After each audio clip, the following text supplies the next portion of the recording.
या शहीद करबला दाफ़े करबो बला, गुल रुखा शहजादे गुलगों क़ुबा इमदाद कुन। गौसे आज़म बमने बेसरो सामा मददे, क़िबले दी मददे काबे ईमा मददे। सरवरा शाह करीमा दस्तगीरा अशरफा, हुर्मते रूहे पैगंबर एक नज़र कुन सुए मा। कादरियम नारे या गौसे आज़म ज़नम, दमज़ शेख अहमद रज़ा खां क़ुत्ब आलम ज़नम। दमज़ शेख अहमद रज़ा खां क़ुत्ब आलम ज़नम। कुछ बात है कि हस्ती मिटती नहीं हमारी, कुछ बात है कि हस्ती मिटती नहीं हमारी। सदियों रहा है दुश्मन दौरे ज़मा हमारा, सदियों रहा है दुश्मन दौरे ज़मा हमारा। और दुनिया के बुत कदों में पहला वो घर खुदा का, हम पास बाँ है उसके वो पास बाँ हमारा। हम पास बाँ है उसके हम पास वो पास बाँ हमारा। और नजर आई है दुनिया में हवा नासाजगार अपनी, गुले बागे खलीली बेच दे बादे बहार अपनी। गुले बागे खलीली भेज दे बादे बहार अपनी। और तरीक़े मुस्तफ़ा का छोड़ना है वजह बर्बादी, इसी से कौम दुनिया में हुई बेइक़्तिदार अपनी। और आज ये अज़्म हौसला लेकर बैठे कि हमें करनी है शहनशाहे बतहा की रज़ा जोई। हमें करनी है शहनशाहे बतहा की रज़ा जोई। वो अपने हो गए तो रहमते परवरदिगार अपनी, वो अपने हो गए तो रहमते परवरदिगार अपनी। हज़रात, तामीरी कॉन्फ्रेंस के जमी अराकीन मुंतज़मीन को और आप तमाम हाज़रीन को, सामईन को, सामिआत को मैं अताह गहराइयों के साथ मुबारकबाद पेश करता हूँ। परवरदिगार आलम आपकी हमारी सबकी इस मुश्तरका हाज़री को अपनी बारगाह में कबूल फरमाए। हज़रात, थोड़ी देर आप मोहब्बत के साथ बैठें, अदब के साथ बैठें, एहतराम के साथ बैठें और इस नीयत के साथ बैठें कि आप मुस्तफ़ा जाने रहमत की बज़्म में बैठे हैं, ताजदारे कायनात की बारगाह में आप बैठे हैं। और ये बैठना बगैर किसी इरादे के महज खालिस इस इरादे से हो कि अल्लाह और उसके रसूल की रजा के लिए आप बैठे हैं। अभी आपने एक अच्छा खिताब आपके सीमांचल के अच्छे खतीब और दीनी मिल्ली दर्द रखने वाले अजीम मुकर्रिर बड़े भाई हजरते अल्लामा कारी मंजर नवाज साहब से आपने समाअत किया। आइए थोड़ी देर के लिए मैं आपके बीच हाजिर आया हूँ। इंशाअल्लाह थोड़ी ही देर के बाद आपके महबूब शायर शहनशाह तरन्नुम जनाबे मोहतरम असद इकबाल कलकत्तवी साहब की आमद होगी। वो आएंगे और आप उनको जरूर समाअत करेंगे। या अराकीन, ये इंतजामिया बड़ी अच्छी निजामत जचे तुले अल्फाज में, कम वक्त में, मुख्तसर वक्त में हजरत अल्लामा गुलजार साहब क़िबला फरमा रहे हैं। यह हजरत अल्लामा मौलाना नूर मोहम्मद साहब, आपके इमाम व खतीब हजरत अल्लामा व मौलाना महबूब आलम साहब क़िबला नईमी, मौला मेरी बिरादरी के इन जमी उलमा को, मशाइख को, अरबाब इल्म दानिश को, साहिबाने जुब्बा व दस्तार को, दरसगाह, खानकाह, मिंबर, मेहराब की जीनत बनने वाले उलमा को मौला सलामत रखे, इनकी उम्र में बरकत अता फरमाए। हजरात, आइए मोहब्बत के साथ सारी कायनात के ताजदार, मरकज़े अकीदत, दानाए सुबुल, खत्मे रसूल, मौलाए कुल, मुस्तफ़ा जाने रहमत, शमे बज़्मे हिदायत, जनाबे मुहम्मदुर रसूलुल्लाह सल्लल्लाहु ताला अलैहि वालिहि वसल्लम की बारगाह में दुरूद व सलाम का नजराना पेश करें और झूम कर पढ़ें अल्लाहुम्मा सल्ली अला सय्यिदिना शफीना मौलाना मुहम्मदिन बारिक वसल्लिम सल्लु अलैहि व आलिहि व अहले बैतिही व अस्हाबिही व अज़वाजिही व ज़ुर्रिय्यतिही अजमईन सल्लल्लाहु तआला अलैहि व आलिहि वसल्लम। हज़रात, आप मुसलमान हैं, है ना मेरे भाई, मोमिन है ना, आप ईमान तो रखते हैं ना, मुस्तफा का कलमा पढ़ते हैं ना, आप हुजूर की उम्मत कहलाते हैं ना। आपसे पूछा जाए आप किनकी उम्मत हो तो आपका जवाब क्या होगा? जरा कोई बताए आप उम्मत किनकी हो? तो एक एक बच्चा उठकर जवाब देगा हम मोहम्मदुर रसूलुल्लाह की उम्मत है, रसूल हाशिमी की उम्मत से हमारा ताल्लुक है, हम मुस्तफा का कलमा पढ़ते हैं। हज़रात, दुनिया में कोई भी आता है वो अपना स्टेटस लेकर आता है। दुनिया में कोई भी कौम हो, कोई भी रिलीजन से ताल्लुक रखने वाले हो, दिगर अदियानों मज़ाहिब के लोगों के पास अपने अपने स्टेटस हैं, लेकिन अल्लाह ने आपको ईमान वाला बनाया। आपका स्टेटस क्या है? आपका मकाम क्या है? आपका मर्तबा क्या है? खुदा ने आपको किस मनसब से नवाजा है? अल्लाह ताला ने आपको कौन सी जिम्मेदारियां तफवीज़ फरमाई है? याद रखें, जिम्मेदारियां बाद में, रिस्पॉन्सिबिलिटी बाद में। कि एक मोमिन होने की हैसियत से आपकी रिस्पॉन्सिबिलिटी क्या है, उससे पहले हर मोमिन को यह जानना जरूरी है कि आपकी हैसियत एक उम्मत की है, मुस्तफा के कलमा पढ़ने वाले की हैसियत है। जब आप मुस्तफा का कलमा पढ़ते हो, दुनिया में और अंबिया आए और रसूलाने इज़ाम आए, उनकी उम्मतें हुई, लेकिन जो शान खुदा ने आपको अता फरमाई है वो शान किसी और उम्मत को नहीं अता की गई है। वो शान क्या है? खुदा का कलाम कहता है कुंतुम खैरा उम्मतिन उखरिजत लिन्नास। ए लोगों, ए मेरे हबीब का कलमा पढ़ने वालों, ए मुस्तफा से अपने तीनों ईमान का रिश्ता जोड़ने वालों, ए अपने कल्ब के रिश्ते को मदीने से मजबूत रखने वालों, ए अपना कनेक्शन मदीने की गलियों से रोज जोड़ने वालों, सुनो सुनो, जब तुमने मुस्तफा का कलमा पढ़ लिया तो तुम्हारी शान ये हो गई कि खुदा ने तुम्हें खैर उम्मत बना दिया है, बेहतरीन उम्मत बना दिया है। अल्लाहु अकबर, अल्लाहु अकबर, जिंदाबाद जिंदाबाद, अल्लाहु अकबर या रसूल। मतलब क्या है? अल्लाह हमारे इस आलिम दीन को सलामत रखे। हज़रात, मैं अर्ज़ कर रहा था, मतलब क्या है? आप खैर उम्मत हो, बेहतर उम्मत हो। अल्लाह ने क्या फरमाया? मोमिनो, तुम बेहतर उम्मत हो। जब तुम बेहतर हो तो तुम्हारी जिम्मेदारी क्या है? अब अपने उलमा से पूछो जिम्मेदारी क्या है? अल्लाह ने बेहतर बनाया तो जिम्मेदारियां भी तो दी गई है ना। अल्लाह ने बेहतर बनाया तो अल्लाह ताला ने कुछ काम भी आपके हवाले किए हैं। वो काम क्या है? एक उम्मत होने की हैसियत से, एक कलमा को होने की हैसियत से, एक मुस्तफा का आशिक होने की हैसियत से, एक मुस्तफा का दीवाना होने की हैसियत से, एक मोहब्बत रसूल के दावे में सच्चे होने की हैसियत से तुम्हारी जिम्मेदारी क्या है? रब फरमाता है तामुरूना बिल मारूफ व तनहौना अनिल मुनकर। तुम नबी का कलमा पढ़ते हो, मैंने तुम्हें बेहतर बनाया, तो तुम्हारी जिम्मेदारी यह है कि तुम अच्छाइयों का पैगाम दो, बुराइयों से रोको, लोगों में अच्छाई।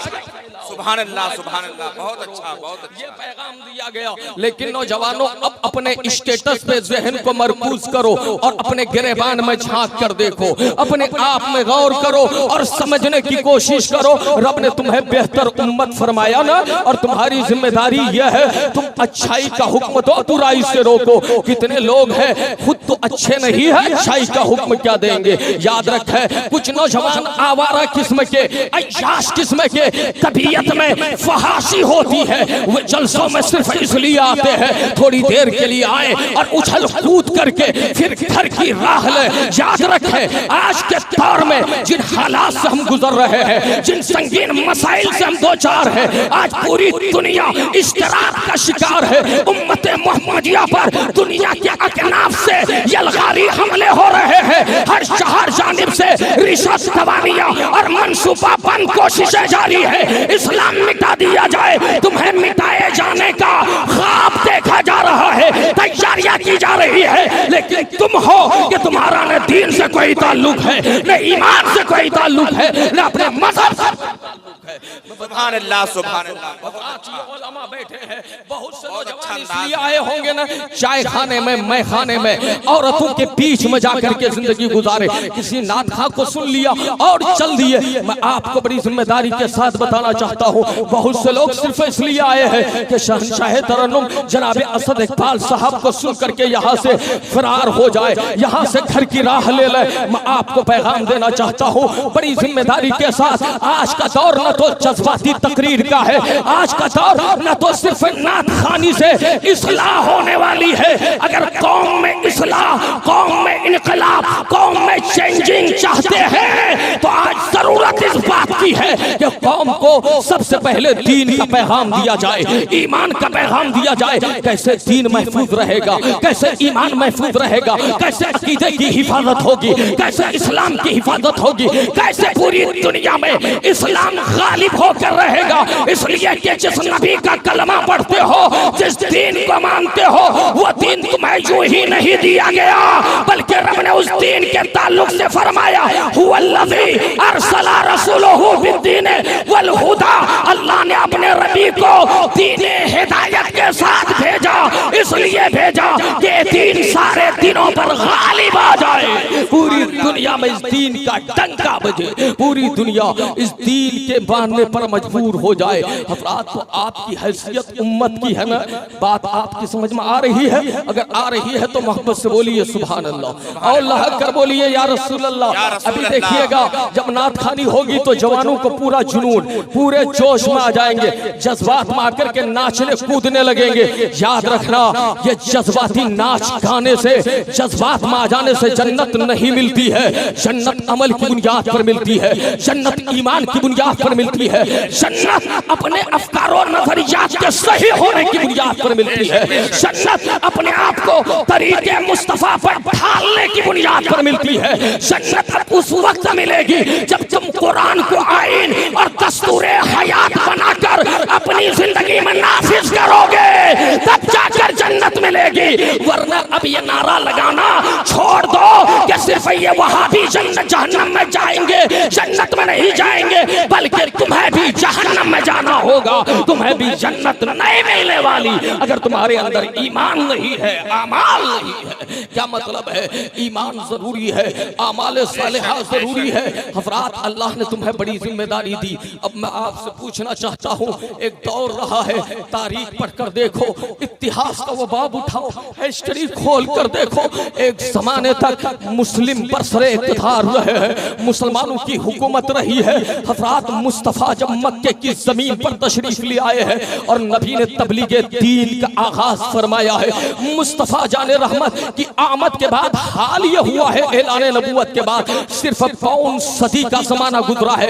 कितना जमाना गुजरा है? सिर्फ पौन सदी का 100 साल भी पूरे नहीं हुए हैं। मुस्तफ़ा के दीवाने वो दीवाने थे हकीकी मानों में, जिन्होंने पौन सदी के अंदर, 1 सदी के अंदर तीन बर्रे आज़म पर इनकलाबी झंडा लहरा करके जमाने को बताया इस्लाम क्या है, इस्लाम की हकीकत क्या है। हज़रात सिर्फ 1 सदी के अंदर अफ्रीका, 1 सदी के अंदर यूरोप, 1 सदी के अंदर एशिया में इस्लाम का अजीम परचम बुलंद होता हुआ नजर आया है, इस्लाम के गलगले होते हुए नजर आए हैं, इस्लाम का शोर बपा होता हुआ नजर आया है, और दुनिया मुस्तफ़ा के उन आशिकों को देखकर कलमा पढ़ती हुई नजर आई है। हज़रात लेकिन आज क्या है मेरे प्यारे?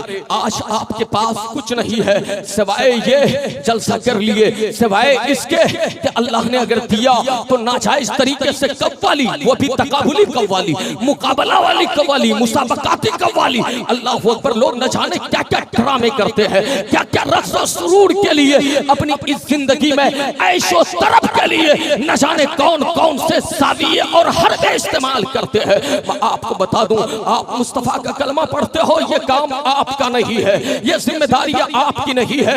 आपकी जिम्मेदारी तो यह है कि खुद भी अच्छा बनो और लोगों को भी अच्छाइयों का हुक्म दो, खुद भी अपने अंदर बेहतरी पैदा करो और लोगों को भी बेहतरी की तरफ दावत दो, लोगों को दीन की तरफ बुलाओ। लेकिन वो नौजवान छोकरा क्या दीन की तरफ बुलाएगा जिन्हें दीन खुद ही नहीं मालूम है? वो नौजवान छोकरा लोगों को अच्छाई की तालीम क्या देगा जिन्हें इस्लाम की फहम फिरासत नहीं है? वो नौजवान छोकरा क्या इस्लाम समझाएगा, वो क्या क्या दीन का नाम बुलंद करेगा, इस्लाम का फरेरा समाने में लहराएगा, जिन्हें दीन से कोई वाबस्तगी नहीं है। आज जरूरत है मुसलमानों, याद रखें अल्लाह ने ये जिम्मेदारी दी। अपने उलमा से आप पूछें, हजरत अल्लामा गुलजार साहब से, अगर इनकी निजामत की जिम्मेदारी है और ये अपनी जिम्मेदारी अंजाम न दे तो स्टेज से कोई आलिम दीन उठकर खड़ा होगा और खड़ा होने के बाद दामन पकड़ेगा और खींच कर बिठा देगा। एक शायर आए और आने के बाद अपनी जिम्मेदारी न निभाए तो कोई दूसरा आएगा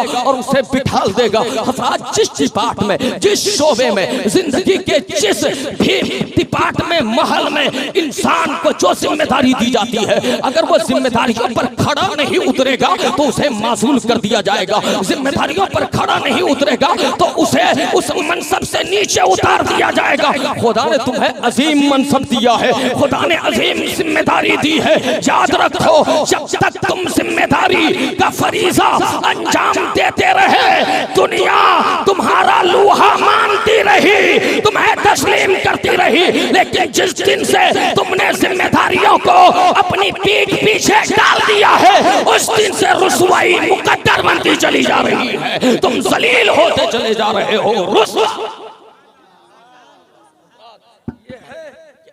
अगर जिम्मेदारी का फरीजा अंजाम नहीं देंगे तो अल्लाह ताला ने जो इज्जत दी है वो इज्जत छीन ली जाएगी, तुम्हें मासूल कर दिया जाएगा, तुम्हें अपने मनसब से उतार दिया जाएगा। अल्लाह ताला उस जगह किसी दूसरे को लेकर आएगा।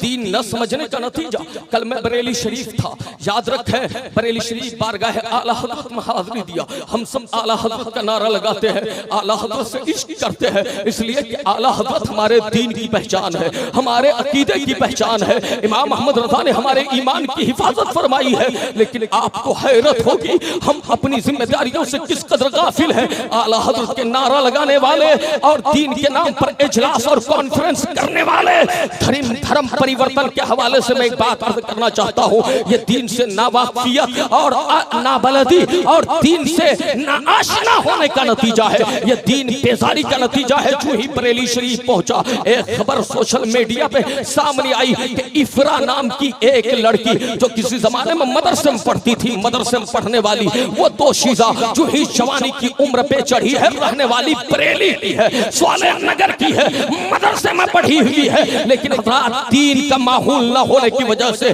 कुछ अय्याम गुजरे, जवानी आई, शबाब को उन्होंने कदम रखा, रखने के बाद गलत सोहबत लगी, गलत लत का शिकार हुई, गलत माहौल में जाकर के अपने आप को ढकेल दी। यहाँ तक नौबत आ पहुंची कि वो इफरा नामी दोशीजा आज एक गैर मुस्लिम के आगोश में गोद में जाकर बैठ गई और अपने दीन का सौदा कर बैठी, अपने ईमान का सौदा कर बैठी। हज़रात, ये एक वाकया नहीं है, इस तरह के वाकयात आए दिन रोनमा हो रहे हैं, आए दिन लोग इर्तिदाद का शिकार हो रहे हैं, आए दिन लोग दीन से मुतनफिर हो रहे हैं, आए दिन लोग इस्लाम से बेजार होते चले जा रहे हैं। याद रखें मेरे प्यारे, ये तो इफरा नाम की खातून है। इससे 15-20 दिन पहले उसी बरेली की रहने वाली एक साहिबजादी और भी कुफ्र इर्तिदाद के दामन में चली गई। उससे पहले लुबना नाम की एक शहजादी एक गैर मुस्लिम से शादी करके मुर्तदा हो गई। क्या मतलब है हजरात? मतलब यह है हमने सही से इस्लाह नहीं की।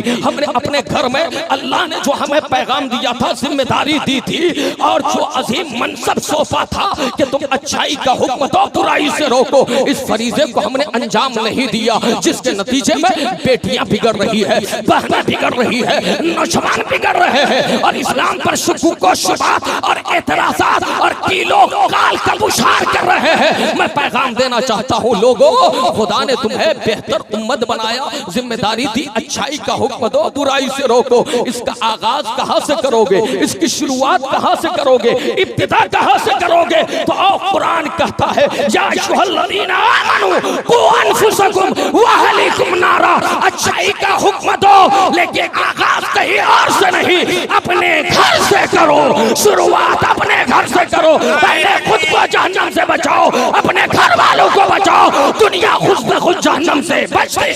नारे तकबीर, नारे रिसालत, जनाब अल्लामा मोहिबुल्लाह कादरी, जनाब अल्लामा मोहिबुल्लाह कादरी, उलमा अहले सुन्नत, नारे तकबीर। हजरात आप लोगों को भी ज्यादा फिक्र है इकबाल साहब की, सब लोग इधर उधर बातों में मसरूफ है। मैं आपसे अर्ज कर रहा हूँ थोड़ी देर के लिए बैठे मेरे भाई असद इकबाल साहब को दावत हुई है तो वो आ जाएंगे, नात ही सुननी है ना, आप सुन कर जाएंगे। याद रखें पूरी रात बची हुई है और आप ऐसी महफिल में बैठे हैं कि रात भर जागेंगे तो आपको अजर ही मिलेगा, आपकी नेकियों में इजाफा ही होगा। ऐसा नहीं कि आप बेसूद बैठे हैं, अबस बैठे हैं, बेकार बैठे हैं, बेगायत बैठे हैं, बेमकसद बैठे हैं। याद रखें अल्लाह के नबी ने फरमाया इन्नमल आमालु बिन्नियात, अमल का दारो मदार नियतों पर होता है। लेकिन प्यारे कुछ लोग अगर शराब पीकर आ जाएं और कहें कि आपने कहा था ना हजरत नबी ने फरमाया है अमल का दारो मदार नियत पर होता है, तो हमने अच्छी नीयत से शराब पी है, हमने अच्छी नीयत से इस बुराई का इर्तिकाब किया है। ये जुर्म तो जरूर मैंने किया है लेकिन नीयत अच्छी थी। याद रखो इस हदीस का ये मफहूम नहीं है कि अच्छे बुरे काम में नीयत का एतबार होगा, नहीं, बल्कि हर अच्छे काम की बुनियाद नियतों पर है। यह है हदीस पाक का मतलब। क्या मतलब है? जैसे अच्छे काम की मिसाल मैं आपको दे दूं, यहाँ बहुत से लोग बैठे हैं, अब अगर कोई नियत में ये लेकर आया है कि हम अल्लाह उसके रसूल की रजा के लिए आए हैं, तब तो वो अजर का मुस्तहिक बनेगा। दूसरा आदमी भी बैठा है, बज़ाहिर वो भी अच्छा काम कर रहा है लेकिन वो घूमने की गर्द से आया था, टहलने की गर्द से आया था, वो किसी और मकसद के तहत आया है, आया वो भी है, आया आप भी है, बैठने में दोनों बराबर है, सुनने में दोनों बराबर है, लेकिन एक की नीयत कुछ और है, एक की नीयत कुछ और है। तो याद रखो अजर उसे ही मिलेगा जिसकी नीयत खुदा को राजी करने की होगी, मुस्तफा को राजी करने की होगी। क्या मतलब है? इसकी नीयत खुदा और मुस्तफा को राजी करने की होगी। बात समझ में आ रही है तो हाथ उठाकर बोलो या रसूल अल्लाह, और मचल कर बोलो या हबीब अल्लाह। माशाअल्लाह आज 12 बजने के बाद अभी आपके 12 नहीं बजे हैं। माशाअल्लाह आप जिंदा है, ताबिंदा है।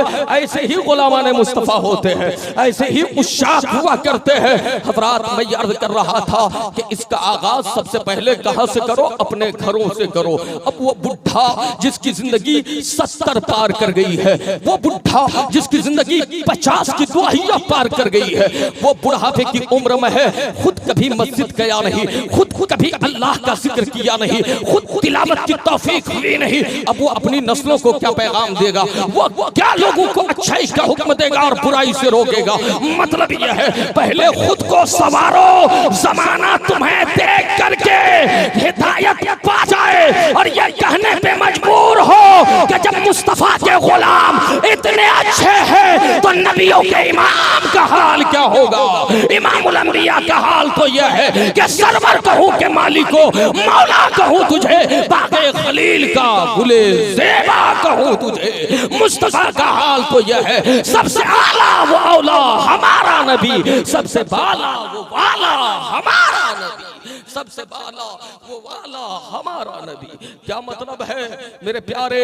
आप बेहतर दीन के मानने वाले हो इसलिए रब ने आपको बेहतर फरमाया। दूसरे मकाम पर रब फरमाता है वो कज़ालिका जालनाकुम उम्मतन वस्ता, वो उम्मतन वस्ता लितकूनु शुहदाकुम। अल्लाह ताला ने तुम्हें उम्मत वस्ता बनाया, क्यों? ताकि तुम शुहदा अलन्नास, लोगों पर गवाह बनो। वो यकून रसूल अलैकुम शहीदा, और रसूल तुम पर गवाह बने। अल्लाह ने क्या फरमाया?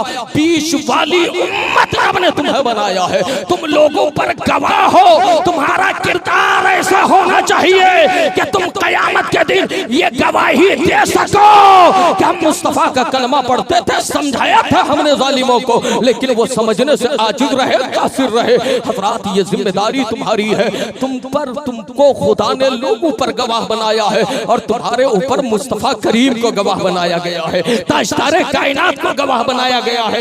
याद रखो यहाँ ये आयत इशारे की ज़बान में ये बता रही है कि तुम्हें खुदा ने लोगों पर गवाह बनाया और तुम पर मुस्तफा को गवाह बनाया। समझे क्या मतलब? गवाही वही देगा जो देखेगा, गवाही वही देगा जो हाजिर होगा, गवाही वही देगा जो मौजूद होगा। यहाँ से मकाम मुस्तफा भी समझ में आता है। लोगों, ए खैर उम्मत का दावा करने वालों, ए मुस्तफा के कलमा पढ़ने वालों, तुम सारी दुनिया के इंसानों पर गवाह और तुम्हारे ऊपर ताशदारे कायनात गवाह है। इसका मतलब यह है तुम कहीं भी रहो तुम्हें मुस्तफा देख रहे हैं, ताशदारे कायनात देख रहे हैं, रहमत आलम देख रहे हैं। हज़रात लोग कहते हैं मुस्तफा नहीं देखते, जालिम तुम्हारी नजरों का कसूर है, तुम्हें मुस्तफा नजर नहीं आते। लेकिन मुस्तफा तो हमें सफर में भी देख रहे हैं, हजर में भी देख रहे हैं, मुस्तफा सुबह मसा देख रहे हैं, मुस्तफा चलते फिरते दीवानों को देख रहे हैं।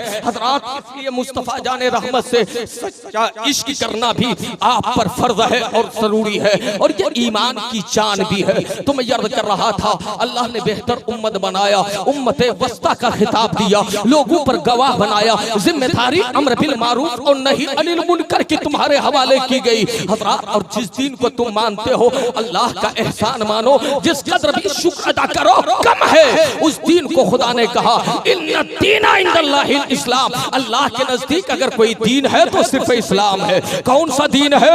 इस्लाम है। इस्लाम के अलावा कोई दीन नहीं है, कोई मजहब नहीं है, कोई मत नहीं है। अल्लाह अकबर, वो आफाकी दीन खुदा ने तुम्हें अता फरमाया। अब जरा आप देखें, खैरे उम्मत होने की हैसियत से, मुसलमान होने की हैसियत से, मेरी माँ और बहनें भी सुने, आप भी सुनो जवानों, आप बेहतर उम्मत हो इस हैसियत से, इस्लाम का कलमा पढ़ते हो, इस हैसियत से आपकी जिम्मेदारी क्या है? नारे तकबीर, नारे रिसालत, उलमाए अहले सुन्नत, मसलके आला हजरत शायर इस्लाम जनाब असद इकबाल साहब क़िबला, नारे तकबीर, नारे रिसालत।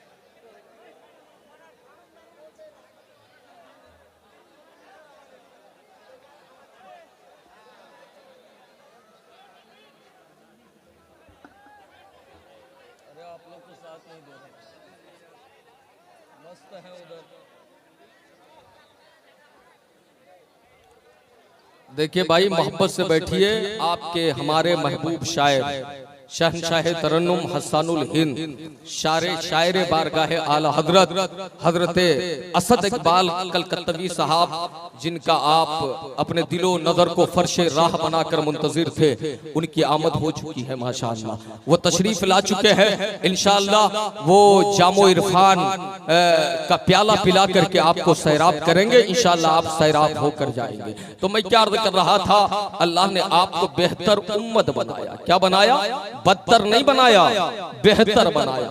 अब बेहतर उम्मत होने की हैसियत से जो जिम्मेदारी आप पर आयद होती है, अगर आप उसके कारबंद है, उसके पाबंद है, तो यकीनन आप कामयाब हैं। वरना नाकामियां आपके पांव की जंजीर बन जाएगी, और इस जंजीर में घिसेट कर आप छेलते छेलते छलते छलते परेशान हैरा आप कहीं और के मुसाफिर नहीं बन सकते, जहन्नम के मुसाफिर बनेंगे। इसलिए लोगों, खुदा आपको हमको जहन्नम की आग से बचाए। दुआ करो तो अपनी दुआओं में कहा करो अल्लाहुम्मा अजिरना मिनन नार, ऐ अल्लाह हमें जहन्नम की आग से महफूज फरमा, जहन्नम की आग से बचा। जहन्नम की आग बहुत खतरनाक आग है, उसके भड़कते हुए शोले, अल्लाह अकबर, हदीस पाक में आता है सुए के नोक के बराबर अगर जहन्नम की आग खोल दी जाए इस कायनात की तरफ, तो ये कायनात खलकर खुलकर मिट जाएगी, सारी इंसानियत तबाह हो जाएगी, इंसानों का जनाजा निकल आएगा। हजरात, इंसान का पहचानना मुश्किल हो जाएगा। दिगर मखलूकात भी आग में जल करके राख और खाक होकर के तब्दील हो जाएगी। इसलिए लोगों, जहन्नम की आग बहुत खतरनाक आग है। अल्लाह ताला ने आपको बेहतर उम्मत बनाया, तो आप दीन को समझें, अपने ईमान को समझें, अपने अकीदे को समझने की कोशिश करें। इर्तिदाद की तहलील से खुद को भी बचाएं, अपनी नस्लों को भी बचाएं। इस्लाम खुद भी समझे, अपनी नस्लों को भी समझाए। आज इर्तिदाद, हजरात, हालांकि जो सोशल मीडिया पर दिखाया जाता है, इतनी बड़ी तादाद में लोग मुर्तद नहीं हो रहे, रहे हैं, बल्कि इससे कहीं ज्यादा तादाद में लोग इस्लाम का कलमा पढ़ करके मुसलमान हो रहे हैं। लोग आगोशे मुस्तफा में आकर के पनाह ले रहे हैं। लोग दामने इस्लाम में आकर चैनो सुकून और करार महसूस कर रहे हैं। लेकिन हजरात, भले ही सही ज्यादा तादाद में लोग दीन से न फिर रहे हो, इर्तिदाद के शिकार न हो रहे हो, कम ही हो रहे हो, लेकिन ये कम भी क्यों हो रहे हैं, इसका जायजा लेना चाहिए। इसके लिए हमें फिक्र होनी चाहिए। मंसूबाबंद कोशिश के साथ इसकी मुखालफत में हमें मैदान अमल में उतरना चाहिए और जालिमों का मुकाबला करना चाहिए। जालिमों को यह बताया जाना चाहिए कि अल्हम्दुलिल्लाह मुसलमान कल भी जिंदा थे, आज भी जिंदा है, कयामत तक मुसलमान जिंदा है। इस्लाम के साथ खिलवाड़ करने की कोशिश मत करो। इस्लाम मिटाने के लिए आओगे, तुम खुद मिट जाओगे,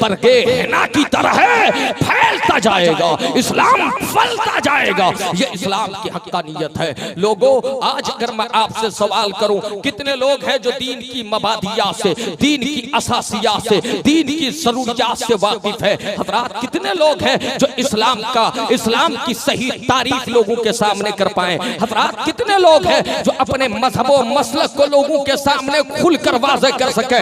मुझे इतने बड़े मजमे में शायद ही 2-4 लोग हो जो अपने मसलक और अपने मजहब का डिफेंड कर सके, उसकी तर्जमानी कर सके। हजरात, इन जलसों से क्या फायदा है, इन कॉन्फ्रेंसों से क्या फायदा है अगर आपको इतना भी न समझ में आया? याद रखो, आज एक पैगाम लेकर जाओ। अल्लाह ताला ने आपको मोमिन बनाया, इस्लाम अता फरमाया, आपको शरीयत अता फरमाई। इस शरीयत के मकासिद 5 है। एक सबक दे रहा हो, मकासिदे शरीयत कितने हैं? हाथ उठाकर बोलो। 5 है। कितने हैं? 5 है। हजरात, ये जवान, ये कुछ लोग हाथ उठाने को भी तैयार नहीं है। अल्लाह अस्तगफिरुल्लाह। हजरात, नहीं मालूम क्या सूंघ कर, क्या सोच कर महफिलों में बैठते हैं। मैं आपको सिखा रहा हूं भाई, दर्स दे रहा हूं। मकासिदे शरिया कितने हैं? हाथ उठाकर बोले। 5 है। कितने हैं? 5 है। जब आपने इस्लाम का कलमा पढ़ लिया, आप खैरे उम्मत हो, आप इस्लाम को जानते और मानते हो, तो इसके 5 मकासिद हैं। उन 5 मकासिद में सबसे पहले, जब आपने कलमा पढ़ लिया तो इस्लाम आपको आपके दीन की हिफाजत की जिम्मेदारी देता है। मतलब यह है हिफ्जुद्दीन, दीन की हिफाजत, यानी प्रोटेक्शन ऑफ रिलीजन, अपने मजहब की हिफाजत करना ये आप पर जरूरी है। ये सबसे पहली चीज है हर मुसलमान पर। मुसलमान होने के बाद वो अपने दीन की हिफाजत करे, वो अपने ईमान की हिफाजत करे, वो अपने अकीदे की हिफाजत करे। अब इस दीन की हिफाजत के लिए पहली चीज, पहला फार्मूला दे रहा हूं। मकासिदे खमसा में से पहला मकसद यह है कि आप अपने दीन की हिफाजत करो। अब इस दीन की हिफाजत के लिए कौन से तरीके अपनाए जाएं? ये दीन की हिफाजत कैसे होगी? ये रिलीजन को प्रोटेक्शन कैसे आप देंगे? तो इसके लिए जरूरी है आप इल्म हासिल करो। क्या करो? इल्म हासिल करो। इल्म का हासिल करना हर मुसलमान मर्द पर भी फर्ज है, औरत पर भी फर्ज है। इल्म हासिल करो, और इल्म हासिल करने के लिए मदरसों की जरूरत है, इल्म हासिल करने के लिए दारुल की जरूरत है, इल्म हासिल करने के लिए जामियात की जरूरत है। अपने बच्चों को दीन की तालीम दो। ये मदरसा गुलशन मुस्तफा है ना, जिसके बैनर तले, शामियाना के नीचे ये रहमत और नूर की भरी बज़्म में आप बैठे हो। हज़रात, इस मदरसे को मजबूत करो, जलसे को कम मजबूत करो, इदारे को ज्यादा मजबूत करो। जब मदरसा रहेगा तो दीन की हिफाजत होती रहेगी, ईमान की हिफाजत होती रहेगी। हज़रात, तो सबसे पहली चीज क्या है? हिफ्जुद्दीन, अपने दीन की हिफाजत। अब इस दीन की हिफाजत के लिए इल्म दीन का जानना जरूरी है। इतना इल्म तो फर्ज है। उलमा लिखते हैं, फुक़हा लिखते हैं, जितने इल्म की बुनियाद पर आप दीन के बुनियादी अकाईद को जान सको, ये फर्ज है। क्या है? फर्ज है।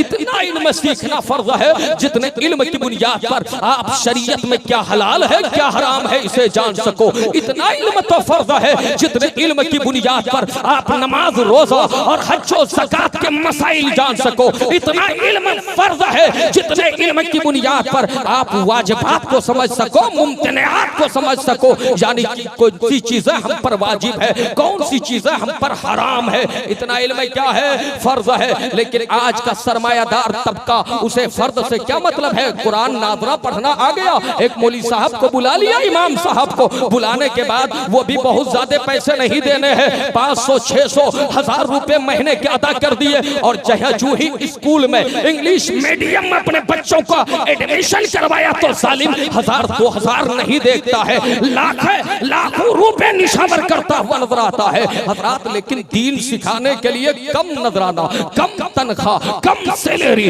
कम पैसे, इसलिए कि आलिम दीन के पास तकाज़ाए बशरी नहीं है, उन्हें पैसों की जरूरत नहीं है। अल-अयाज़ु बिल्लाह। मैं आपको बताना चाहता हूँ ये इंग्लिश मीडियम में पढ़ना, ये स्कूलों कॉलेज में पढ़ना, याद रखना ये फर्ज नहीं है। हाँ जरूरी है आज के दौर के एतबार से, लेकिन क्या रे जो सिर्फ जायज है जरूरी है उसके लिए पैसे को पैसे नहीं समझने वालों, तुम्हें दीन के लिए पैसे खूब याद आते हैं, रुपए खूब याद आते हैं। याद रखो दीन का इल्म ही है जो तुम्हारी दुनिया के लिए बाइसे खैर है, आखिरत के लिए बाइसे फलाह है। तो पहला मकसद क्या है? दीन की हिफाजत। आप दीन की हिफाजत करोगे ना, इसलिए इल्म सीखो और जानो कि दीन कैसे महफूज रहेगा, दीन की हिफाजत कैसे होगी हजरात। इसलिए कि दीन का ताल्लुक इसे पहले नंबर पे क्यों रखा गया? इसलिए रखा गया कि दीन का ताल्लुक दुनिया से भी है, आखिरत से भी है। क्या मतलब है? दीन का ताल्लुक दुनिया से भी है,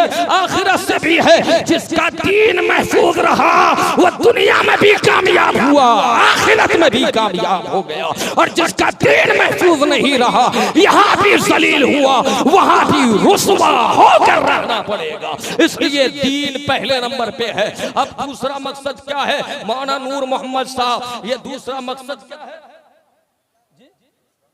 दूसरा मकसद क्या है? वो यह है कि हिफ्जुन नफ्स, अपनी जान की हिफाजत। क्या है? अपनी जान की हिफाजत। आप सुन रहे हो ना बाबू, जहन हाजिर है ना?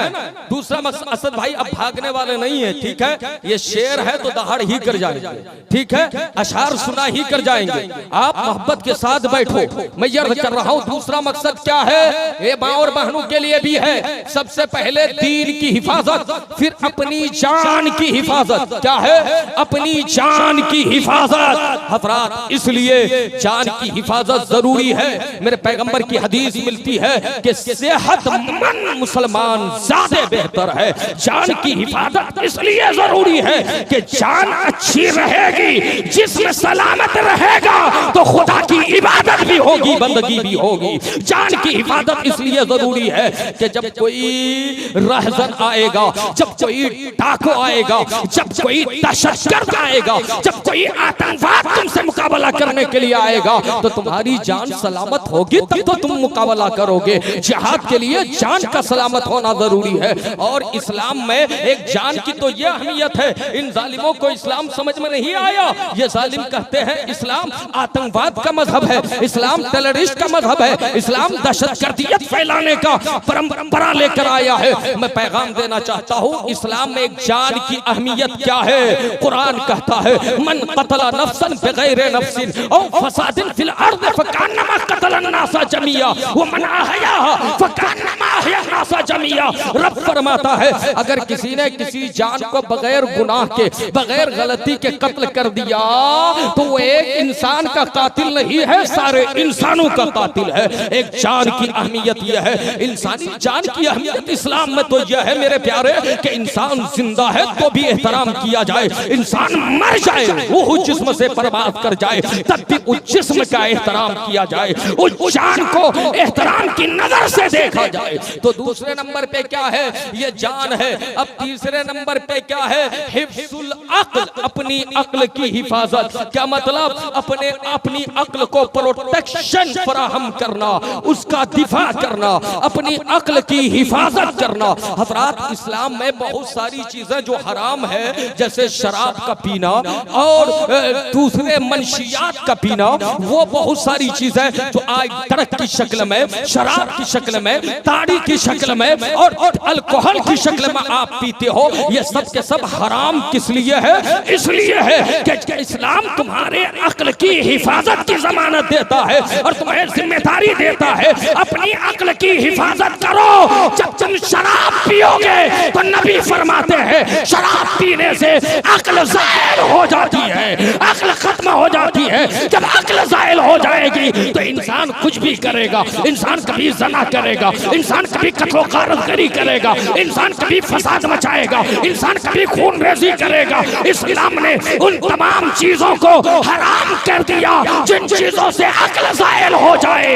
इसलिए अक्ल की हिफाजत करो, ये इस्लाम के मकासद में से एक अहम क्या है मेरे प्यारे, इस्लाम के मकासद में से एक अहम मकसद है। उसके बाद इस्लाम कहता है, क्या कहता है, हिफ्जुल माल। उसके बाद हिफ्जुल माल 5वें नंबर पे है। चौथे नंबर पे इस्लाम कहता है हिफ्जुल नस्ल, हिफ्जुल नस्ल यानी जनरेशन की हिफाजत। इस्लाम ने जो ये इज्तिमादी कानून लागू किया है, मियां बीवी का तरीका इजाद किया है, इस्लाम ने जो शादी ब्याह की रिवायत कायम की है, हजरात इसका मफाद यह है, इसमें हिकमत यह है, इसकी मसलिहत यह है कि बगैर शादी के जनरेशन की हिफाजत नहीं हो सकती, नस्ल महफूज नहीं रह सकती। आज आप देखें सोशल मीडिया उठाकर, अखबारात, प्रिंट मीडिया के जरिए आपको यह खबर मालूम होगी, वसूख सराय से ये बात फैलती है। आप भी जानते होंगे मगरिबी ममालिक में आज भी जहां लोग शादी सही ढंग से नहीं करते, जहां पे गर्लफ्रेंड और बॉयफ्रेंड के नाजायज रिश्ते कायम होते हैं, जहां जिस्मानी ताल्लुकात कायम किए जाते हैं, जहां ज़ना के अड्डे आबाद किए जाते हैं, जहां रक्कासाओं और तवाइफों की महफिलें सजाई जाती है, आज वहां बहुत से करोड़ों की तादाद में ऐसे बच्चे मिल जाएंगे जिनके बाप का सही पता नहीं है, जिनके बाप की सही तशखीस नहीं हो पाती है। हज़रात मैं बताना ये चाहता हूँ, इस्लाम ने शादी का एक अजीम कानून दिया निकाह का, ताकि तुम्हारा खानदान बने और तुम्हारी नस्ल महफूज रहे, उसकी हिफाजत होती रहे, कोई तुम्हारी नस्ल पर बदनुमा थप्पा और दाग न लगा सके, कोई तुम पर तंज न कर सके, इल्जाम न लगा सके। इसलिए इस्लाम ने हिफाजत खानदान के लिए ज़ना को हराम कर दिया है। गोया इस्लाम के हर मकसद में हजार हिकमत है और वो हमारे और तुम्हारे मफाद के लिए है, हमारे और तुम्हारी भलाई के लिए है, हमारी और तुम्हारी निजात के लिए है। क्या समझ में आया? कितने मकासद हो गए, बात समझ में आ रही है? 4 हो गए ना भाई। हिफ्जुद्दीन, हाथ उठाकर बोलो हिफ्जुद्दीन, दीन की हिफाजत। अब दीन की हिफाजत आप करोगे ना। आज दीन की हिफाजत क्या हो रही है? क्रिसमस डे पे तुम मुबारकबादी पेश करते हो, नौजुबिल्लाह। जिनके अकीदे में तस्लीस है, जो हजरत ईसा को हम पैगंबर कहते हैं, वो इब्नुल्लाह कहते हैं, हजरत मरियम को तीसरा खुदा मानते हैं, नौजुबिल्लाह मिन ज़ालिक। आप उनके त्योहार में, उनके परंपरा में, उनके फंक्शन में शिरकत करते हो, गैर मुस्लिमों को क्या जा करके आप उनके साथ शिरक और बुत परस्ती में मदद करते हो। लोगों मैं आपको बता दूं, आप ऐसा करेंगे तो आपके दीन की हिफाजत नहीं हो सकेगी, ईमान की हिफाजत नहीं हो सकेगी। उसके बाद एक मकसद क्या है? हिफ्जुल माल। क्या है? माल की हिफाजत। इस्लाम ये भी नहीं चाहता कोई मुसलमान हो और गुर्बत की जिंदगी गुजारे, कोई मुसलमान हो और फाके की जिंदगी गुजारे। इस्लाम ये नहीं चाहता आप तंग दस्ती की जिंदगी गुजारो। लेकिन आज अफसोस होता है कि मुसलमानों से ज्यादा भीख मांगने वाले कोई और कौम में नहीं है। मुसलमान का जवान कहता है खानदानी परंपरा है, नौजवान है, हाथ सलामत है, पैर सलामत है। आपके इलाके में भी रहते होंगे ये नाहंजार, कहीं जाकर सैयद बनते हैं, कहीं जाकर शाह बनते हैं और भीख मांग मांग करके शराब और कबाब से मस्त हो करके अपने इज्जत कदमा करके ऐश करते हैं, अपनी जिंदगी गुजारते हैं। याद रखें, इस्लाम का फार्मूला यह है, जिसकी जान सलामत है, जिसमें सलामत है, उसे बगैर किसी उज़्र के भीख मांगना जायज नहीं है। ऐसे ऐसे लोगों को भीख ना दिया करें। आप भीख देंगे तो गोया इस्लाम का मजाक उड़ाने में आप मदद कर रहे हैं, इस्लाम का आप मस्खरा बना रहे हैं। लोगों, इस्लाम कहता है हिफ्जुल माल, माल की हिफाजत करो, ये पांचवा मकसद है। अब माल की हिफाजत कैसे करें? यानी मेहनत करो,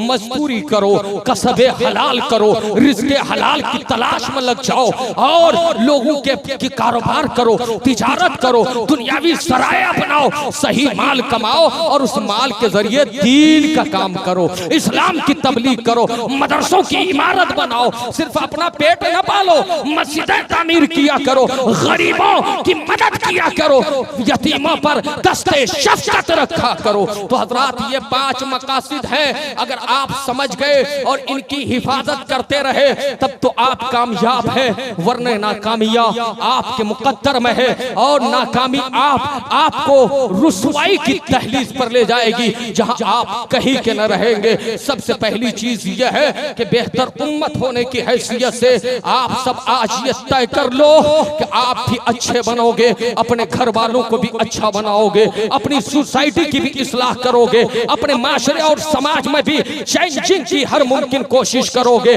आप अपने किरदार से ये तबलीग करोगे, अपनी ज़बान से ये तबलीग करोगे, अपने दिल से ये कोशिश करते रहोगे। अगर आप कर रहे हो तो यकीनन प्यारे, फिर आपकी नस्ल का कोई भी बच्चा आपकी जनरेशन कुफ्र इर्तिदाद की दहलीज पे जाकर के अपना सर न छुपाएगी, बल्कि वो दीन की हिफाजत करेगी। अपनी नस्लों को बताओ कि बेटे, तुम्हारी जान से ज्यादा कीमती तुम्हारे लिए ईमान है, तुम्हारे माल से ज्यादा कीमती तुम्हारे लिए तुम्हारा इस्लाम है, तुम्हारा मजहब है। सब चला जाए, जाने देना, लेकिन अपने दीन का सौदा न होने देना, अपने ईमान का सौदा न होने देना। और आज के दौर में मैं आपको बता दूं लोगों, सबसे ज्यादा हमारे और आपके लिए आइडियल और मिसाल अगर कुछ लोग हैं इस मुल्क में नहीं पूरी दुनिया में, तो आपके लिए एक अजीम आइडियल और अजीम मिसाल फिलिस्तीन में शहीद होने वाले हैं, वहां जहाद करने वाले हैं, वहां अपनी जानों का नजराना पेश करने वाले हैं। वो लोग बड़े लाजवाब हैं। आप उनकी तारीख पढ़ो। वैसे आपने तारीख में कभी पढ़ा होगा, वैसे तारीख पढ़ने की तौफीक क्या मिलती है? कुरान तो पढ़ते नहीं है, तारीख क्या पढ़ेंगे? कुरान की तिलावत करते नहीं है, इतिहास क्या पढ़ेंगे? लोगों, अगर आपने पढ़ा होगा तो तारीख के वरक से सहाबाए किराम की कुर्बानियां तुम्हें पैगाम दे रही है। इस्लाम कैसे तुम तक पहुंचा है? तुम्हें जो खैर उम्मत का ताज अता किया गया, ये ताज यूं ही नहीं मिला है। ये ताज कैसे कैसे तुम्हारे सर सजाया गया है। याद रखो, जाने दी है, मालों का नजराना दिया है, आल औलाद की कुर्बानियां दी है, तब जाकर इस्लाम आप तक पहुंचा है। लेकिन प्यारे, ये तो आपने पढ़ा होगा, लेकिन आज के दौर में अगर देखना है, इसलिए कि पूरी दुनिया ग्लोबल विलेज में बदल चुकी है, एक गांव की शक्ल इख्तियार कर चुकी है। सोशल मीडिया पे बटन दबाओ, मशरिक का पता कर लो, मगरिब का पता कर लो, शुमालो जुनूब का पता कर लो, कौन कहां क्या कर रहा है, कहां हालात कैसे है, कहां क्या हो रहा है। हजरात, आज हालात 2-2.5 महीने से हमें चीख कर बता रहे हैं कि फिलिस्तीन में मुसलमानों की एक मुख्तसर आबादी है, फिलिस्तीन में एक मुख्तसर तादाद में मुस्तफा के दीवाने रहते हैं। हजरात, जालिमों ने उन्हें सताना शुरू किया है, उनकी जानों से होली खेलना शुरू किया है, उनके खून से अपने हाथों को रंगीन बनाना शुरू किया है। कोई सुबह ऐसी नहीं गुजरती है कि माँ के आगोश से बच्चे न छीने जा रहे हो, कोई रात ऐसी नहीं गुजर रही है कि वहां बमों बारूद की बिजली न गिर रही हो। हजरात, कोई लम्हा ऐसा नहीं गुजर रहा है कि जहां पे नजरों के सामने कोई बच्चा तड़प तड़प कर अपनी जान का नजराना न दे रहा हो। हजरात, लेकिन जरा आप गौर करें, उन नौजवानों में कोई शिकवा नहीं है, जबान पे कोई गिला नहीं है, जबान पे कोई शिकायत नहीं है। कोई ये नहीं कहता खुदा ये कौन सा अजाब है, कोई ये नहीं कहता रब हमें कैसा आजमाया जा रहा है, हम किसे आजमाइश से गुजर रहे हैं, हम पर कौन सी आफत आन पड़ी है। अल्लाह अकबर, खानदान का खानदान उजड़ रहा है, चमन ताराज हो रहे हैं, गुलशन खाकिस्तर हो रहे हैं। हजरात, हर तरफ से शामियाने छीने जा रहे हैं, जमीनें तंग की जा रही है, पाँव से हजरात जूतियां छीनी जा रही है। लेकिन ऐसे मौके से भी वहां का ईमान वाला सजदा करके अपने रब का शुक्र अदा कर रहा है, रब की बड़ाई बंदगी।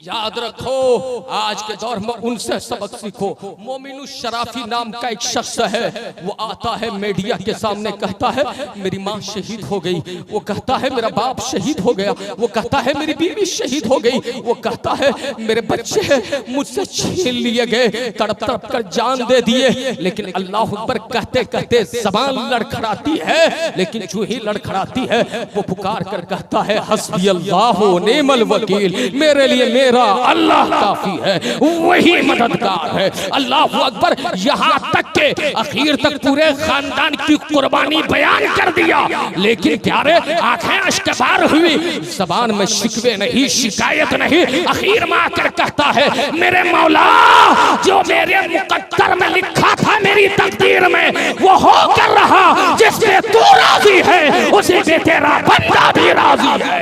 ये ईमान वाले की शान हुआ करती है, ये ईमान वाले का मकाम।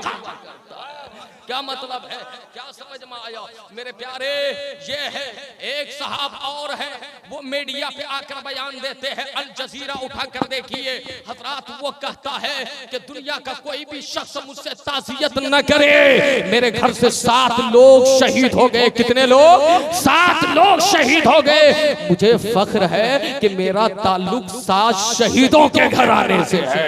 मुझे फख्र है कि मैं ऐसे कबीले से ताल्लुक रखता हूँ जहाँ शहादतें हुई है। क्या मतलब? उनका मकसद ये है इन्नी वजह तो वजीहा लिल्लज़ी फतरस समावाति वल अर्ज़। ये सिर्फ कुर्बानी में पढ़ने की दुआ नहीं है, बल्कि इसे जिंदगी में उतारने की जरूरत है। इन्नी वजह तो वजीहा लिल्लज़ी फतरस समावाति वल अर्ज़ हनीफन व मा अना मिनल मुशरिकीन। इन्ना सलाती व नुसुकी व महयाया व ममाती लिल्लाहि रब्बिल आलमीन। हमारी जान, हमारी कुर्बानी, हमारा माल, हमारी जिंदगी, ये सब के सब हमारे रब के लिए है, हमारे दीन के लिए है, हमारे मज़हब।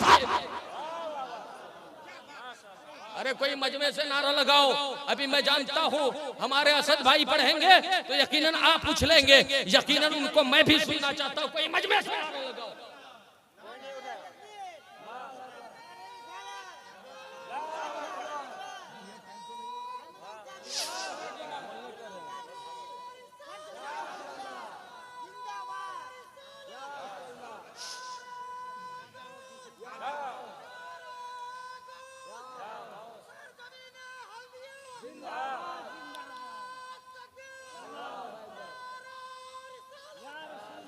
इसी मौके से मैं हुजूर ताजुल शरिया का ये शेर पेश कर दूं। इस आयत की तर्जमानी करते हुए सरकार ताजुल शरिया फरमाते हैं, जिंदगी ये नहीं है किसी के लिए, जिंदगी है नबी की, नबी के लिए ना समझ मरते हैं, जिंदगी के लिए जीना मरना है सब कुछ नबी के लिए, जीना मरना है सब कुछ नबी के लिए। और मेरे आला हजरत फरमाते हैं, आशिको तुम अपनी जानों का नजराना दे रहे हो। एक आशिक बरेली से कहता है, करूं तेरे नाम पे जाफिदा, बस एक जा नहीं तो जहां फिदा, तो जहां से भी नहीं जी भरा, करूं क्या करोड़ों जहां नहीं, करूं क्या करोड़ों जहां नहीं। हजरात ये आपके दीन और ईमान का तकाजा होना चाहिए। आओ फिलिस्तीन के हवाले से एक हदीस पाक सुन ले। मुस्नद अबू याला की हदीस है। किसकी है? मुस्नद अबू याला की हदीस है। वैसे अल्फाज की तरमीम के साथ ये हदीस बहुत सी कुतुब अहदीस में मौजूद है। आओ हजरत अबू हुरैरा रावी है, वो फरमाते हैं कि मेरे आका ने फरमाया। किसने फरमाया? मुस्तफा ने फरमाया, कौनैन के दूल्हा ने फरमाया। जरा मोहब्बत से बोलिए या रसूल अल्लाह, और मचल कर बोलिए सुभान अल्लाह। वो कहते हैं, ला तज़ालो इसाबतुन मिन उम्मती युकातिलूना अला अबवाबे दमिश्क व मा हौला व अला अबवाबे बैतुल मक़दिस व मा हौला ला यज़ुर्रुहुम खिज़लानु मन खज़लहुम ज़ाहिरीना अलल हक़ इला अन तक़ूम अस्साअ। नबी पाक अलैहिस्सलातु तस्लीम की प्यारी हदीस है, आप सुनना चाहते हो? और ये हदीस वही मानेगा जो सुन्नी बरेलवी होगा। कौन होगा? जो सुन्नी बरेलवी होगा। इसलिए कि जंग आज है, लड़ाई आज हो रही है, फसाद आज बपा है, जान आज जा रही है, लेकिन 1400 साल पहले मुस्तफा मदीने से बता रहे हैं, ताजदारे कायनात बता रहे हैं, रहमते आलम पैगाम दे रहे हैं। सुन्नियों, एक बार अकीदा क्या कहेगा? इसलिए कि उसका अकीदा तो यही है ना कि नबी को दीवार के पीछे का इल्म नहीं, माज़अल्लाह, नबी का इल्म जानवरों की तरह है, चौपाइयों की तरह है। उसे क्या शऊर है, उसे क्या फिक्र है। लेकिन यारो याद रखो, हमारा अकीदा तो यह है, हमारा अकीदा तो यह है, और कोई गैब क्या तुमसे नीहा हो भला, जब न खुदा ही छुपा तुम पे करोड़ों दुरूद। ये मुस्तफा है। मुस्तफा मदीने से 1400 साल पहले फरमा रहे। नबी फरमाते हैं मेरी उम्मत में एक जमात, सुभान अल्लाह, मेरी उम्मत में एक जमात हमेशा ऐसी रहेगी। कैसी रहेगी? नबी फरमाते हैं एक जमात ऐसी रहेगी जो हक के लिए, जो दीन के लिए, जो इस्लाम के लिए, जो अपने मजहब के लिए, जो तौहीद की हिफाजत के लिए, जो रिसालत की बका के लिए, हिफाजत के लिए, जो कुरान के हुर्मत की हिफाजत के लिए, जो इस्लाम के तकद्दुस को बचाने के लिए क्या करेगी? वो जमात हमेशा दुश्मनों के मुकाबले में खड़ी रहेगी, दुश्मनों से मुकाबला करती रहेगी। नबी फरमाते हैं युकातिलूना अला अबवाबे दमिश्क, यानी दमिश्क के दरवाजों से वो दुश्मनों के खिलाफ लड़ती रहेगी, इस्लाम की हिफाजत करती रहेगी। अच्छा, आज दमिश्क में नहीं मालूम हाल क्या है, लेकिन आज हालात बैतुल मुक़द्दस के खराब है। नबी आगे फरमाते हैं कि वो अला अबवाबे बैतुल मक़दिस व मा हौला, एक जमात ऐसी रहेगी जो दुश्मनों से लड़ती रहेगी दीन बचाने के लिए, बैतुल मुक़द्दस के दरवाजे से, और उसके इर्द गिर्द वो जमात रहेगी, उसके चारों तरफ से वो दीन की हिफाजत करती रहेगी, दुश्मनों से मुकाबला करती रहेगी। और मेरे पैगंबर फरमाते हैं, नबी ने बिशारत दी है, याद रखो फिलिस्तीन की कभी हार नहीं हो सकती, शिकस्त तो हजीमत से दो चार वो नहीं होंगे। जाने जाएगी लेकिन जीत उन्हीं की होगी, जाने जाएगी लेकिन वही फातेह होंगे, जाने जाएगी कामयाबी उन्हें ही मिलेगी।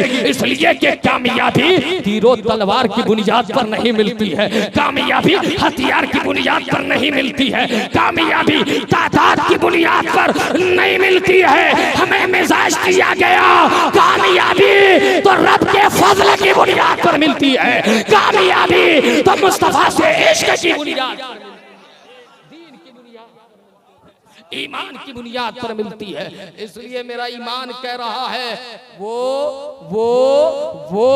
कटने मरने के बाद, शहीद होने के बाद भी कामयाब है।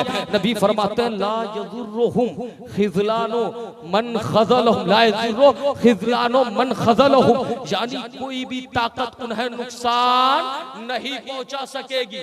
नबी क्या फरमाते हैं? नुकसान नहीं पहुंचा सकेगी। अब आप कहोगे मुहिब्बुल कादरी, जब नुकसान कोई ताकत न पहुंचा सकेगी तो ये डेली के डेली सैकड़ों की तादाद में बच्चे क्यों शहीद हो रहे हैं, जवान क्यों शहीद हो रहे हैं, बूढ़े क्यों शहीद हो रहे हैं, खवातीन बेहिजाब क्यों किए जा रहे हैं? आज वहां पे खून का दरिया क्यों बह रहा है, वहां की जमीन खून से लहूलुहान क्यों हो गई है? अगर उनको कोई जमात तकलीफ न पहुंचा सकेगी तो याद रखो तकलीफ न पहुंचाने का ये मतलब नहीं है, ये मतलब नहीं है। नबी ने आगे फरमा दिया ज़ाहिरीना अलल हक, मतलब कोई जमात उन्हें ज़रर नहीं पहुंचा सकेगी इस मामले में कि उसे दीन से अलग कर दे, हक से जुदा कर दे, उनके कदमों से इस्तिकामत को छीन ले, इस्तिकाम के जज्बे को मुतसलसल कर दे। मतलब यह है वो लड़ेंगे, कटेंगे, शहीद होंगे, लेकिन दीन का सौदा नहीं करेंगे, ईमान का जलाला निकलने नहीं देंगे, अपने दीन की हिफाजत करेंगे, अपने ईमान की हिफाजत करेंगे, अपने अकीदे की हिफाजत करेंगे। और कब तक होगा ये? मेरे पैगंबर फरमाते हैं इला अन तक़ूम अस्सा, यहाँ तक के कयामत आ जाएगी। अल्लाह अकबर, कयामत तक। लोगों, वो कितने खुश नसीब है, मुकद्दर के सिकंदर है, मुस्तफा ने जमानत ली है। जरा गौर करो, मौला उनके गुलामों में कबूल फरमा ले, मौला उनके चाहने वालों में कबूल फरमा ले। हमारी तुम्हारी कोई गारंटी नहीं, लेकिन वो जो बैतुल मुक़द्दस के दरवाजों पर खड़े होकर जो फिलिस्तीन की ज़मीन से दुश्मनों की मुज़ाहमत कर रहे हैं, दुश्मनों का मुकाबला कर रहे हैं, उनकी जमानत नबी ने ली है कि वो कयामत तक लड़ते रहेंगे, लेकिन दीन को रुसवा नहीं होने देंगे, ईमान को जलील नहीं होने देंगे, इस्लाम को झुकने नहीं देंगे। वो यही कहेंगे इस्लाम की फितरत में कुदरत ने लचक दी है, जितना ही दबाओगे उतना ही उभरेगा, जितना ही दबाओगे उतना ही उभरेगा। अच्छा, ये फिलिस्तीन में रहने वाले, आखिरी बात अर्ज कर रहा हूँ इसलिए कि बड़े भाई असद इकबाल साहब बैठे हैं, उनको भी सुनना है, एक सबक ले लो। ये फिलिस्तीन बैतुल मुक़द्दस, ये बैतुल मुक़द्दस क्या है? वहाँ मस्जिद अक्सा है, क्या है? याद रखो मुसलमानों, हमारी मस्जिदें सब काबिल ताज़ीम व तकरीम है, लेकिन 3 मस्जिदें ऐसी है जहाँ इबादत करो तो अजर में इजाफा कर दिया जाता है, सवाब में इजाफा कर दिया जाता है। जहां इबादत करो तो बरकत कदम कदम पे लौटती हुई नजर आती है। जहां इबादत करो तो एक एक सजदे पे नेकियां इस्तकबाल करती हुई नजर आती है। जहां इबादत करो तो रहमते इलाही झमझम बरसने लगती है। जहां इबादत करो तो ऐसा लगे कि बंदा जमीन पे सजदा नहीं कर रहा है, अपने खुदा के हुजूर मुलाकी हो रहा है, अपने रब की बारगाह में हाजिर है। ये फिलिस्तीन की जमीन है, मस्जिद अक्सा है। याद रखो प्यारे, मैं आपसे पूछूं जवानों, कितनी बड़ी मस्जिद है जिसकी तरफ सफर करने के लिए नबी ने फरमाया जहां सवाब बढ़ाया जाता है। कोई नौजवान बता दे वो कितनी मस्जिद है कोई नौजवान? अरे किसी को नहीं मालूम, किसी को नहीं मालूम। अल्लाह अस्तगफिरुल्लाह। हजरत अल्लामा महबूब साहब, मौलाना नूर मोहम्मद साहब, मौलाना गुलजार साहब किबला, यह है हमारी कौम का हाल। इन्हें जरूरियात दीन भी मालूम नहीं है, इन्हें इस्लाम के मबादियात भी मालूम नहीं है। हजरत बड़ा अफसोस होता है मेरे आला हजरत जो पूरी जिंदगी तुम्हें दीन समझाते रहे, उनका नारा लगाते हो, लेकिन उनके पैगामात पर अमल नहीं करते। याद रखो, जाहिर और बातिन को जब तक एकसा न करोगे, न तो रजा खुश होंगे, न अहमद खुश होंगे, न अहमद की रजा मिलेगी, न रजा की अहमद मिले। याद रखना मेरे प्यारे, बाप से अर्ज करना चाहता हूँ लोगों, ये मस्जिद अक्सा है, ये किबले अव्वल है। क्या है? किबले अव्वल है दुनिया की तमाम मस्जिदों में। अच्छा, आज मुसलमान मस्जिद जाए तब ने अपने इमाम साहब से ये सीखे, कारी साहब मस्जिद तो जाना है नहीं, बाजार में मटर गश्ती करेंगे। और अब तो वो आखिरी रात आ रही है प्यारे, दिसंबर की आखिरी रात, न जाने कितनी इज्जतें नीलाम होती है होटलों में, बाजार में, पार्क में और सरे राह शाहराहों पर। और वो मतलब यह है कि जगह तलाश कर करके लोग अय्याशी करते हैं, ऐशो तरफ की बज़में सजाते हैं, नौज़ुबिल्लाह, शराब कबाब के नशे में मस्त रहते हैं। तुम खैर उम्मत हो, किस मुंह से कहते हो खैर उम्मत? तुम मुसलमान हो, किस मुंह से कहते हो मुसलमान? याद रखो, तेरे कहने न कहने से इस्लाम का कुछ नहीं बिगड़ेगा। कुरान ने तो उनसे कहा यार जो सहाबी है, जरा अपना जायजा लो। कुरान की एक आयत नाज़िल हुई हजरत, अल्लाह फरमाता या अय्युहल्लज़ीना आमनू उदखुलू फिस्सिल्म काफ़ा, ए ईमान वालो इस्लाम में पूरा पूरा दाखिल हो जाओ। क्या कहा? इस्लाम में पूरा पूरा दाखिल हो जाओ। ये किनसे कहा गया आपको मालूम है? हजरत अब्दुल्ला बिन सलाम क्या है? यही नाम है ना, हजरत अब्दुल्ला बिन सलाम। ये पहले यहूदी थे। क्या थे? यहूदी थे। इस्लाम लेकर आए, लेकिन क्या था कि शरीयत मूसवी की कुछ बातों पर अमल करते थे। ऐसी बातों पर अमल करते थे जिससे दीन पर कोई फर्क नहीं आता, दीन का कुछ नहीं बिगड़ता। लेकिन वो शनिचर जो हफ्ते का दिन है उसका एहतराम करते थे। अब कोई अगर दिन का एहतराम करे तो थोड़ा ना ईमान निकल जाएगा। लेकिन अल्लाह को यह भी गवारा न हुआ। रब ने फरमाया, ए मेरे हबीब का कलमा पढ़ने वाला सुन, पूरा पूरा इस्लाम में दाखिल हो जा, पूरा पूरा इस्लाम में दाखिल हो जा। गोया एक सहाबी से कहा जा रहा है, एक सहाबी से, यानी शरीयत मूसवी की बात बातों पर अमल कर ले, तो उनसे कहा जा रहा है। अब ये जो 1 जनवरी है ना, ये 31 दिसंबर गुजर जाने के बाद, 31 तारीख के गुजर जाने के बाद, ये हमारी इस्लामी तारीख नहीं है, ये ईसाइयों की है। एक क्रिश्चियन जमात की का अपना महीना, ये इस्लामी तारीख, इस्लामी ये उनका अपना कैलेंडर, ईस्वी कैलेंडर है।